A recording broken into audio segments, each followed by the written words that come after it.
How to fix voice chat option removed in Roblox. Now, in this video, I'll help you on fixing voice chat option being removed in your Roblox application. Now, it was actually not removed. It was just changed to a different name. So once you successfully pull up your Roblox application, make sure that you log in. At the upper left, tap on the three lines, scroll down, and then access settings. Now, once you're onto the settings tab, all I have to do next is go into privacy and content restrictions.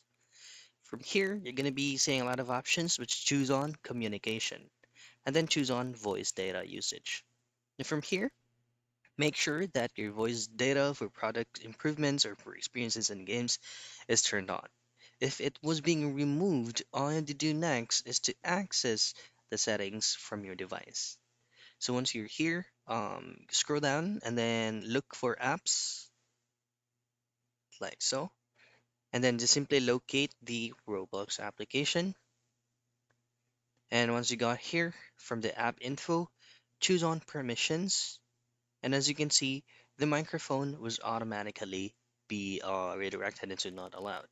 Simply choose on microphone and then choose on allow only while using the app or ask every time.